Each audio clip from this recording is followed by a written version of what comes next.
Magandang araw po sa inyong lahat.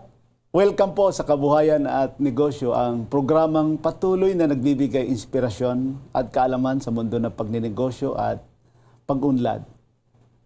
Ngayong araw po, kikilalanin natin ang isang technology entrepreneur na nagsimula sa simpleng at pagsubok na sinimula nung bata pa siya na mahilig sa computers nung high school. Nagkita ng, of course, nung nag-aaral pa siya ay talagang ito ang hilig niya sa pagtatrabaho para maibalik ang hiniram niyang pera. At ngayon ay siya ay utak sa isang very successful na software company na nagbibigay serbisyo, solusyon, teknolohiya sa buong bansa. Isang halimbawa ng focus, pananampalataya at sipag ay walang iba kundi si Leo Freddy Aluta. Welcome sa Kabuhayan at Negosyo, Freddy. Yes. Kinararangal ko po na makasama po kayo. Oo, yung introduction ko dahil ikaw pala noong maliit ka pa lang ay talagang may nahabol ka na responsibility kaya nahilig mo itong computer technology business. Oo. Yes. Baka pwede mong ipakilala, Freddy, ang iyong sarili sa mga taga-subaybay natin dito sa Kabuhayan at Negosyo. Hello po sa lahat. Ako nga po pala si Leo Freddy Aluta, mas kilala sa pangalan na Fred. And ako po ay nag-start po sa umpisa nung high school po ako na nag-target ako pumunta sa isang place like sa Davao. And then pagkatapos yun, tinulungan ako ng kuya ko na makapunta doon. Yung detail i-explain ko mamaya kay Yusek Gani. But ako is, we are 12-13 years now sa industry ng computer technologies, and specialize kami sa website system. So hindi na siyang website kundi may system siya na automation, and ayun na nga dahil papunta na tayo sa AI, so nandun na din, kasama na din yung AI. Oo. Ikaw ba, Fred, ano yung natapos mo sa kolehiyo? Bachelor of Computer Science po. Tama-tama itong pag-usapan natin ay ikaw ba ay noon pagkatapos mo makatapos ng college na natupad mo yung dream mo na makatapos, at ano ba yung bakit ka ano yung mga enterprising, ano yung mga negosyo na pinasok mo? Dati po, example, nakatapos na po ako sa pag-aaral. Pumasok po ako sa data encoder. So, bilang mga panahon po na yun, uso po yung mga data encoder, tapos call center din po. So, nag-a-apply po ako halos mga ilang beses na po, 7 times po yata ako na nag-apply. Hindi ako natatanggap. So, sabi ko, ganito pala kahirap mag-apply ng trabaho. So, sinubukan mo rin na mag-job hunting? Job hunting po. So, ngayon nga po, may pinuntahan po ako. Tapos, akala ko po trabaho po, yun pala, training center po pala ng call center. So, sabi ko, nandito na ako, mag-train na ako. So, subukan ko na rin. Oo, sayang, nandun na din po. Tapos, pagkatapos po yun, nag-apply po kami. Tapos, sinabay ko pong apply yung data encoder pati call center. Then, by God's grace po, on that application po, dalawa po na-hire po ako. So, ngayon po, nag-iisip na ako paano pag-asabay yung dalawa. So, pag morning po, data encoder po ako. Kapag gabi, call center po ako. So, nag-double job ka? Opo, talagang yung time po na yun, talagang for experience purposes po talaga. Oo. At baka pwede mo sa amin ikwento, no, yung una ang PC mo. Ano ba ang ano ba ang kwento dito, at paano mo ito nakuha, at paano ito nakaapekto talaga sa pagkahilig mo sa computer? Dati po kasi more on lang po kami, sulat-sulat lang po papel. Tapos biglang bumili po yung family po namin ng isang PC. So parang first time po sa amin na ma-experience, itong PC na to. Pagkatapos nyon, nakita ko na, pwede palang magawa ng documents dito. Pwede palang magawa ng PowerPoint. From there po, parang biglang nagkaroon ako ng idea na, ang galing kasi nagagamit ko na yung dati nagsusulat lang ako. Ngayon, pwede ko na i-print, pwede ko i-duplicate na madami. Then afterwards po is, doon din po sa school is, ako po nag-print po ng mga documents sa senior scouting. So, sa scouting or boy scout po. So, ngayon po, kapag nag-print po ako, parang lagi po akong nakalagay doon po sa office po ng principal kasi po nag-documents po ako, nag-record po ako ng mga documents. And ayun po, from there po, parang naka-align na po yung computer po sa akin. So paano na bago ang karanasan mo itong kinukwento mo sa scouting trip papuntang Davao at ano yung naging pananaw mo sa pagiging responsibly mo sa pagkita ng pera? Opo, ano po yan, yung kwento po na yun talagang, ayun po yung nag-start po na, kasi po sa pamilya po namin, wala po talagang negosyante. Doon po nag-umpisa yung part na parang pwede din pala yata ako magpaikot ng pera. So, ang nangyari po is meron pong international na event po or international jamboree po sa scouting. Sabay-sabay po yung tatlo. Isa po Pampanga. Ito, high school ka pa nito? High school po ito. So, wala pong kamungmong po sa siguro mga 15 pa lang po yata ako, 16, ganyan. So, Davao po. Sabi ko, 15 years old pa lang, paano pupunta sa Davao? Ang timing po nyon, may Cebu po din kami, tapos may Pampanga din po kami. So, ngayon po, yung Cebu pati yung Pampanga, okay na po, na po yung amount. Then yung sa Davao po, yun po yung, paano ko makukuha tong amount at malayo to? First time ko, hindi nga ako makapunta sa malayong lugar. Sa QC, Bulacan po ko yun. So, QC, hindi ko nga kaya. Paano pa yung Davao? Kaya nangyari po, ako po ulit, yung documents po ulit, nag-print po ako ng mga documents, nag-solicit po kami sa mga councilors, sa mga mayor. Naghahanap ka ng sponsor. Sponsor po. Kasi po kami mag-delegate ng city po dun sa international event. Pagkatapos siya, nag-solicit din po ko sa mga bahay-bahay. Talagang mga kapalan na lang. kapitbahay. Kapalan na lang po yung mukha talaga, ganyan. Pero nakakatawa po yung experience na yun kasi parang ang dating po yung parang nag-sales na din po ako. And afterwards po, yung pumunta na po kami sa mayors, imbis na yung sponsorship na namin, sabi, magtrabaho daw kami sa procurement office. So, bibigyan ka na lang ng trabaho. Opo, sabi ka na. Ngayon sabi ko, kailangan ko na yung amount, kailangan ko na. So, paano kaya yun? So, in-explain ko po sa family ko po na, ay, pupunta ako sa Davao, ganyan. Sabi nila, anak, wag mo na yan. Wag ko na sa ganyan. Parang medyo may kontra po sila. Siguro po, concern lang po talaga sila sa akin. Baka, may hirapan din po, ganyan. Sa pagbalik. So, pero kinukulit ko po sila. Parang doon ko po na, yung kapag meron kang paniniwala, yung parang ramdam na ramdam mong mangyayari yung isang bagay. Talagang, hindi mo mapigilan sa sarili mo na ikwento talaga siya. Tapos pagkatapos po yun, lagi ko, hindi, pupunta po talaga, kahit galit daw po sila. Or yung iba naman po, parang nagkakamot na po sila. Hanggang sa yung family ko po, sabi, sige, pagbigyan niya na siya, ganyan. Tapos yung isang kuya ko po, sabi niya, sige, pahiramin kita ng pera. So, ngayon pinahiram sa akin pera, sabi ko po sa kanya, babalik ko po sa kanya pagkatapos ng pagtrabaho dun sa procurement sa munisipyo. Then, ayun po, nakapunta po sa Davao, nang hindi po ako nalalabas ng pera. Tapos, pagkatapos yun, pagbalik ko po, nagtrabaho po ako, tapos pinalik ko po yung pera. So, ano yung pinakamahalagang aral na natutunan mo dito sa utang? Naging utang mo sa kuya mo, no? Opo, sa brother ko po. Na napakahalaga pala ng pera, Freddy. Pinagtatrabahuhan po pala talaga siya. I mean, doon ko na-experience yung magtrabaho talaga, bata pa lang ako nagtrabaho. Kailangan pala pinaghihirapan yung pera, hindi, madali lang siya, dumating, kailangan merong katapat na trabaho. Then, ayun po din, yung leadership din po, po yung leadership ko din po sa scouting, na-train po yung leadership, and yung persistent ko po sa isang bagay.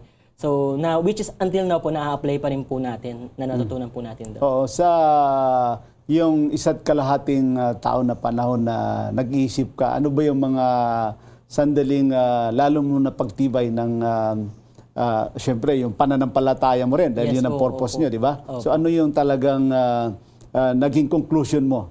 Ayan po. So, actually po, po yun eh. Ito po, dito na po papasok po yung bali po, tapos na po ako sa call center, tapos na po ako sa data encoder, tapos after po yung next po na work ko po is professor na po or instructor po sa computer. Yung mismong computer is institution po na yun. Doon po ako naging professor po, naging teacher po. Naging teacher ka doon sa school po na yun. Tapos pagkatapos po yun, nagturo po ako hanggang sabi ko, medyo kapag dito, limited lang yung matutulungan ko, mga estudyante lang. Sabi, parang gusto ko pang tumulong sa iba.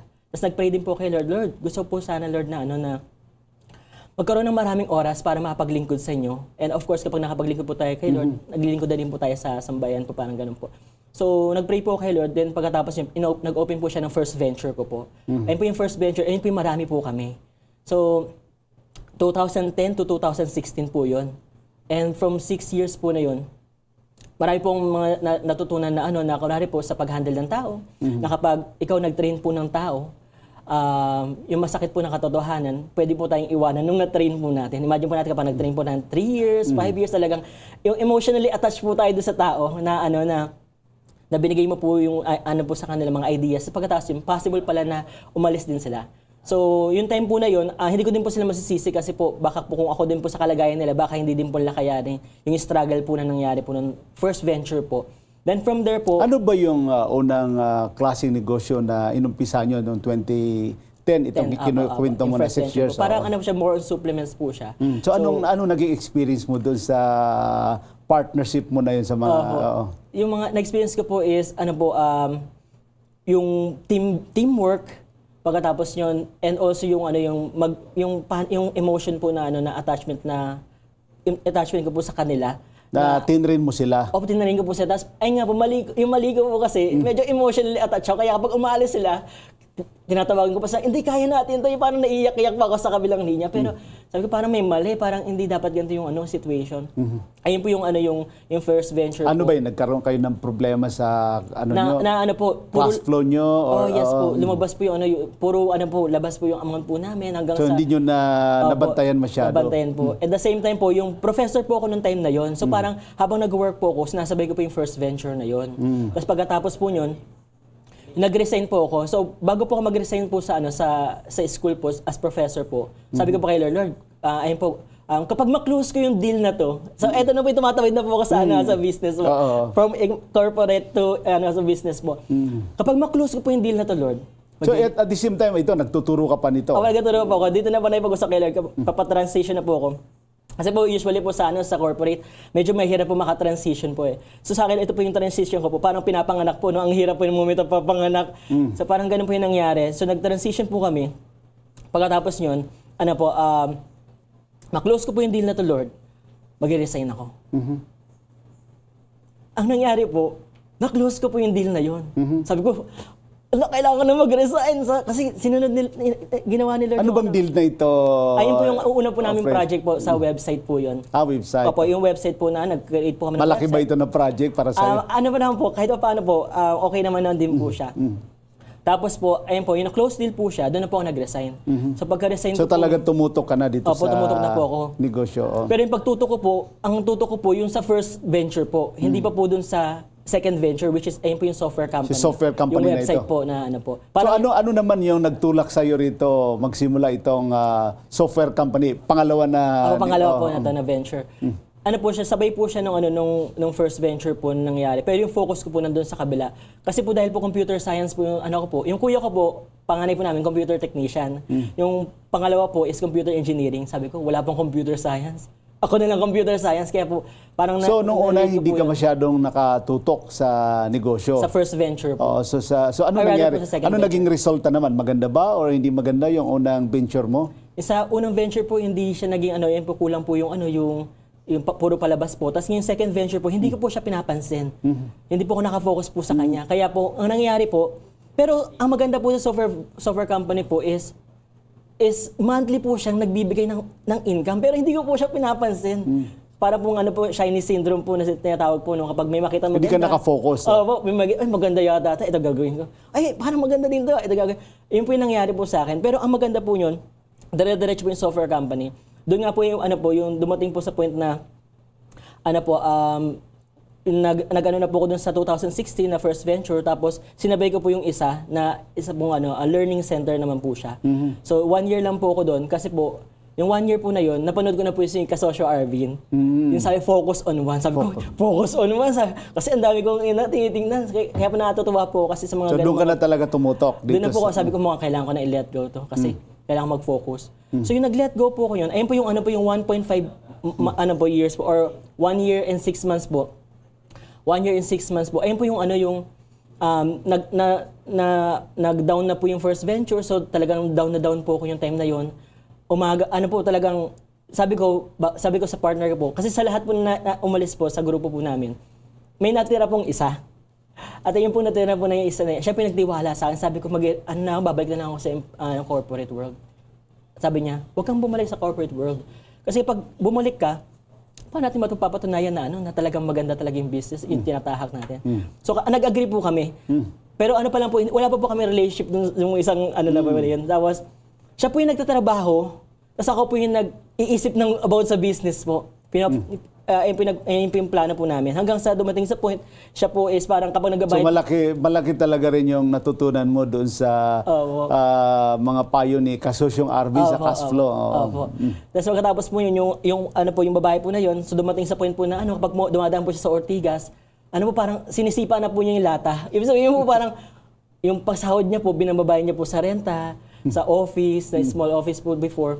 Pagkatapos yun, parang kami po, parang kumakain kami ng sabay, ganyan, parang gano'n po, kasi nagtitiwala nga po siya. Hanggang sa dumating po sa point, yung 1 year and 6 months po na talagang wala po akong work, wala pong monthly income na pupasok, maliban po sa software company. Ayun po yung umiyak po kay Lord, tapos nanonood po ko ng puro Bible movies, tapos nag-pray po ko, Lord, ano pong plano niyo po, Lord? Pagkatapos yun, dumadating din po sa point na halos maiyak na po ako kasi... Ano yung strategy mo para gawin mo talagang mapalago ang itong kumpanya ninyo? Ayan po. Ayun nga po, yung magandang tanong po yan, Yusek. Bali po, ang nangyari po is, yung nag-focus na po ako ngayon po, yung napanood ko na kay Cas Arvin po, doon na po siya nag-flourish po. From 1 year to 6 months. So biglang meron po kumontak po sa amin na na South Korean po na project. Tapos pagkatapos po yun, nagkaroon po ng Australia na project, New Zealand na project. Pagkatapos po yun, so talagang malaki yung naging influence sa'yo ng yung focus, video na napanood mo na mga content ni Kasosyong Arvin. Malaking bagay po, lalo na po sa yung mga negosyante po na nasa decision making po. So ayun po yung yung mga nakakatulong po sa mga So ano naman yung anong klase yung mga partnership mo na sinasabi mo, pangatlong na ito, negosyo mo na naging problema ba to? Ano ba ang yung pangatlo po, ayun po yung partner ko naman po doon, yung wife ko na po, learning center. Okay, So nagtuturo po sa mga bata, ganyan. Ang naging problem lang po doon is nahirapan po kami maningil. Pati yung cash flow din po, hindi po namin nababantayan din po. Kaya yung sistema din po na kami po yung gumagalaw po yun, dapat meron na pong ibang gumagalaw. So medyo na-challenge po kami noong time na yon. Kaya from there po, napanood ko po yung video po ni Cas Arvin po, doon na po nag-focus sa software company. And from there po, ay So ano yung, natuto ka dito kay Kasosyong Arvin. Ano yung sistema na ipinatupad mo ngayon para maiwasan mo yung cash flow problem?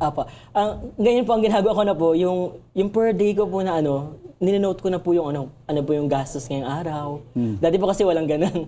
Basta kung ano lang mapasok, bili ng ganito, ganyan. Ngayon po nasulat na po yung mga expense, ganito pa lang. So may mga priority ka na? Opo.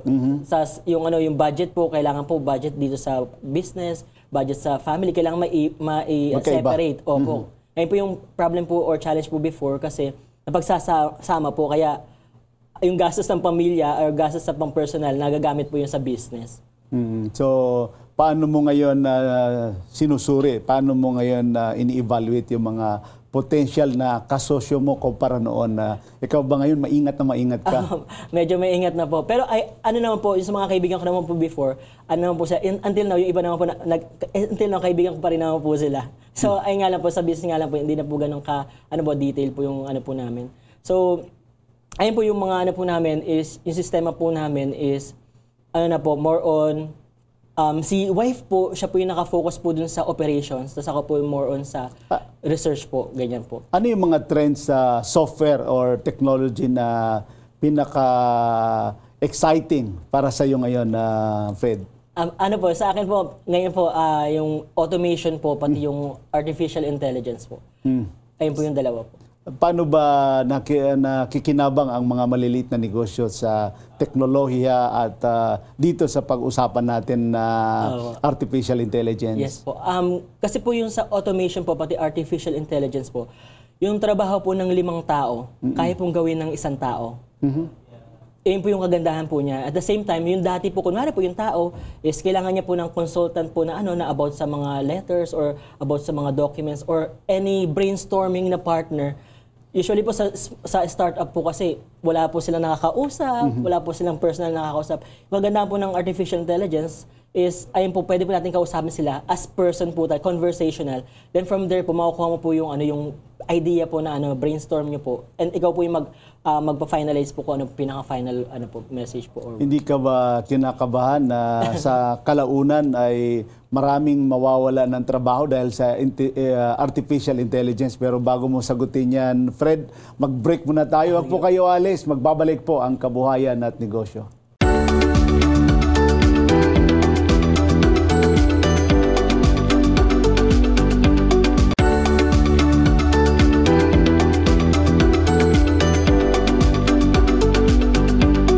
Nandito pa rin po kami ni Fred sa Kabuhayan at Negosyo. Fred, kanina tinanong kita kasi medyo naiintindihan mo at kinakabisado mo na rin itong artificial intelligence. Ikaw ba, hindi ka nangangamba na sa kalaunan ay maraming mawawala ng trabaho dahil dito sa artificial intelligence? O nga po, ngayon po din nabanggit ko kanina, di ba, yung trabaho po ng 5 tao, kaya na pong gawin ng 1 tao, ganyan. So, ayun po, parang ang nakikita ko nga din po, kaya po niyang gawin po yung ginagawa ng tao. Kaya po, ang challenge po doon sa atin po bilang mga entrepreneurs po and also sa mga tao po na maaari pong maapektuhan po ng sa mga workforce po is I suggest po na talagang mag-ano po tayo, mag-improve po tayo or mag-search po tayo ng other ways. Kasi the more din po na may threat po is, meron din pong lagi pong po yan may side po yan lagi na may advantage din po. Ngayon nga lang po, ang karamihan po ng mga tao po or yung iba po, titinan po nila yung side po na mawawalan tayong trabaho, ay mga technology na yan. Pero kapag tininan po natin sa other side, ay pwede pala natin magamit to sa mas productive na way. And yung mind natin, imbis na tayo mag-iisip doon sa mga basic na mga ideas, so magagamit natin yung mind natin for creative thinking or for motivational or sa mga future na target po. Ikaw ba, Fred, ano ang mga proseso mo sa pagpili ng idea or produktong may potential sa software at sa tingin mo naman, paano ka mananatiling updated din sa napakabilis na pagbabago ng tech world? Opo. So sa akin po kasi, ang tinitingnan ko po kasi, kailangan nasa wave po ako ng isang market. Sabihin mo, kapag punari po sa newspaper po, yung maaring wave ng newspaper, medyo na po, downside na po. Sa wave po ng market ngayon po is, kunwari po yung technology and lalo na po yung AI. So kailangan po makasabay po doon para po hindi po tayo ma-left behind. Ayun po yung sa akin. But from there po is, naghanap po ako ng magandang offer po. Yung offer po na na kailangan po talaga ng masa. I mean, kailangan po talaga ng negosyante. So, currently po kasi ang pinaka-business market po talaga namin, mga entrepreneurs din po. Matulungan po sila sa business po nila to automate their leads, automate din po yung follow-ups po nila, na imbis na sila po yung pupunta lagi sa mga or kailangan pa lang personal i-chat po yun. So, ayun po yung ginagawa po namin. At the same time, preposition po namin yung mga possible client po nila na naka-ready po to do business with them. Ayun po yung po namin, goal po namin para po sa mga business na rather than them doing the work po, parang tinutulungan po namin sila na makapag-focus po sa creative thinking. Kasi we know po kapag nag-focus po yung tao sa isang bagay, sa creative, mas lalo pong nag-flourish po yung idea po ng business po ng tao. Ikaw ba, paano mo hinihikayat na mapanatili ang napakahusay mga katrabaho mo, mahusay na developer mo o membro ng team mo, Fred?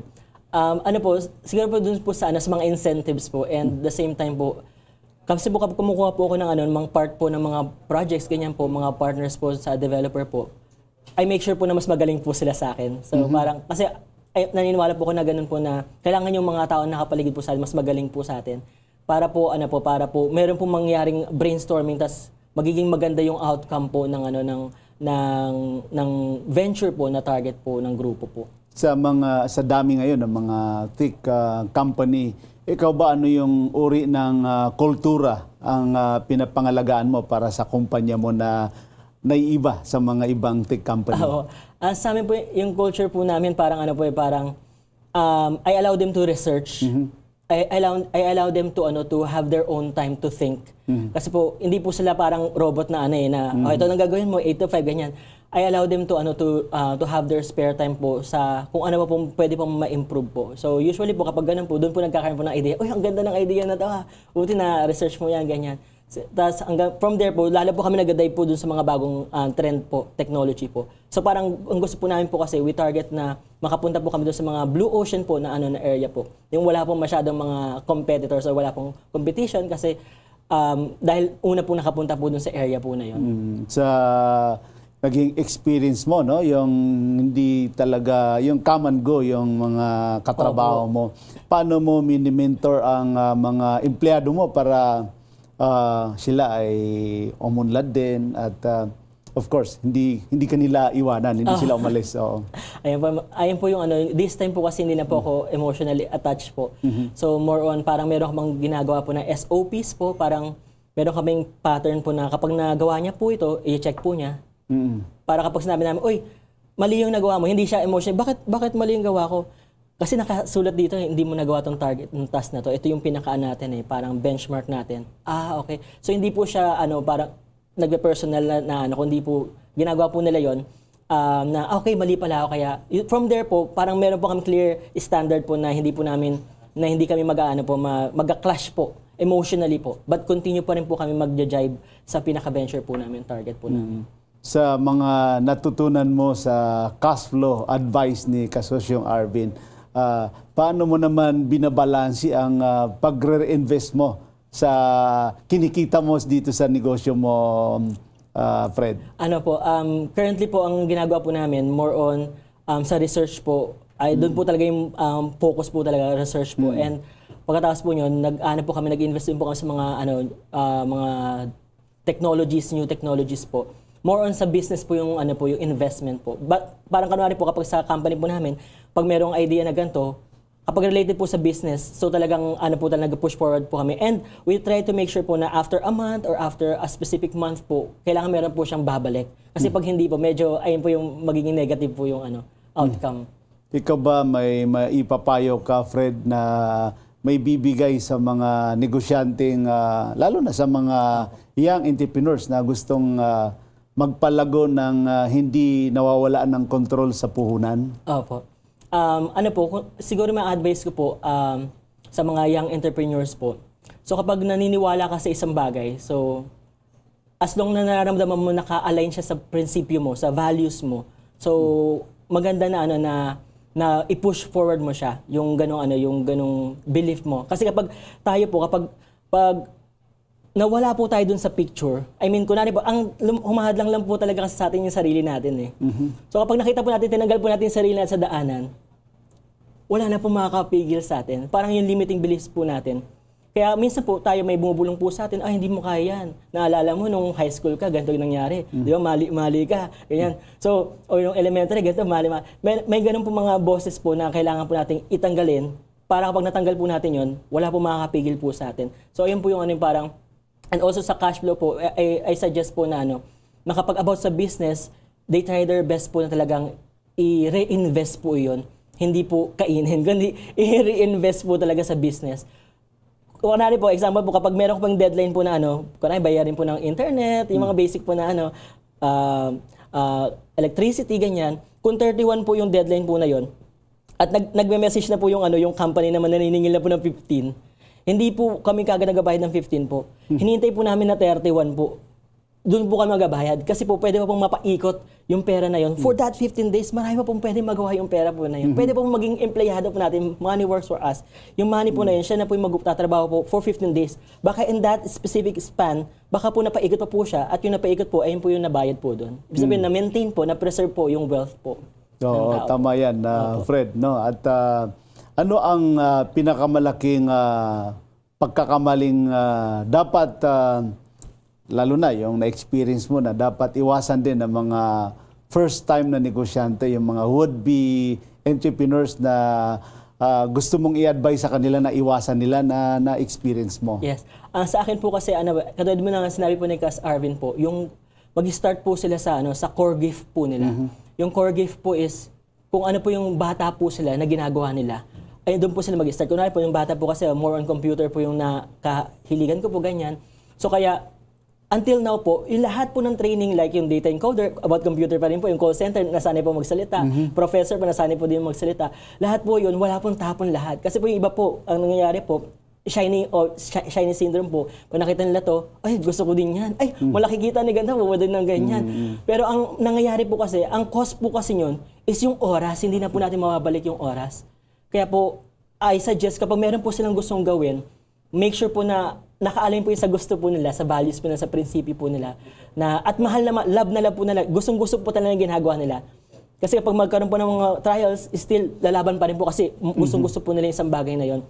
Huwag po silang tumigil po sa ganong mag-push through po sila. Huwag silang bibigay.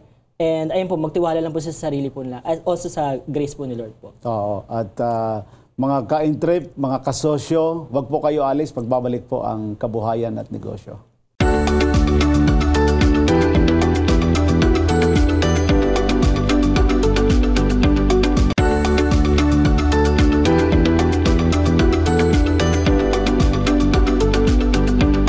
Nandito pa rin po kami ni Fred sa Kabuhayan at Negosyo. Ikaw ba, Fred, ano ba ang may mga libro ka ba na binabasa or may mga video ka talaga na sinubscribe, lagi mong pinapanood o mentor na pinaka influential sa buhay mo na naging entrepreneur ka, successful ka at very young age, Fred? Ayun po, as entrepreneur po, yung parang mentor ko po on that moment po, si Kasosyo Arvin po. So, pinapanood ko po yung video po niya. So, minsan po kapag nagpapahinga po, pinapanood ko po siya. Kasi po, may moment po na sabi ni Kasosyo Arvin, yung business na hindi mo pinapansin, baka yan yung calling mo. Ayun po yung software company, yung pangalawang venture po. Sabi ko, hindi ko nga ito pinapansin. Sabi ko, no. Opo, yung time na napanood ko po yun, sabi ko, nga, tama si Cas Arvin, hindi ko ito pinapansin. Pero until na nandito, yung moment po na nag-focus na po ako, doon na po kami biglang nagka-contact po kami, nagkaroon kami ng project po sa mga companies po. Ayun po yung nangyari. Sa mga nangyari sa'yo, marami kang pinagdaanan. Yung iba, successful, mayroon hindi. Naghiwa-hiwalay rin kayo ng mga partner mo. Paano mo ngayon, sa sarili mo, paano mo dinidefine yung tagumpay at ano yung mensahe mo sa mga kababayan natin, mga kasosyo natin, mga ka-intrep, kanegosyo na nangangarap na magsimula ng negosyo pero pakiramdam nila ay kulang pa sila sa talino or kulang pa sila sa puhunan? Yan po. Sa akin po, thank you po sa tanong, Yusek. Yung sa akin po, success po kasi is yung emotionally balanced po tayo. Then, financially balanced din po and spiritually balanced din po. And of course, physically balanced po. Ibig sabihin po, kahit ano po nangyayari sa paligid po natin, hindi po tayo na-wave inside. Yung pinaka-inner man po natin, yung inner self po natin, alam natin po na hindi po tayo na-wave. Kahit anong sabihin po ng mga tao sa atin, hindi mo kayang gawin yan, or ikaw, masyadong mataas ang pangarap mo, ganyan.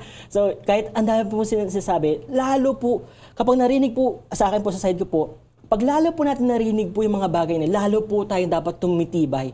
Ayun po yung pagkakaiba po ng na yung sa mga entrepreneurs po. The more po na nakakaramdam ng ganung mga failures or rather mga narinig ng mga bagay-bagay, lalo pong pinupush to po yung bagay na yon as long po na naka-align po sa values po. Ayun po yung sa akin po yung success po is hindi lang po sa material things po, kundi po yung sa ikaw po, wala po ikaw natatapakan na tao at ikaw po, tayo po is nakatulong po sa maraming mga tao pa po lalo.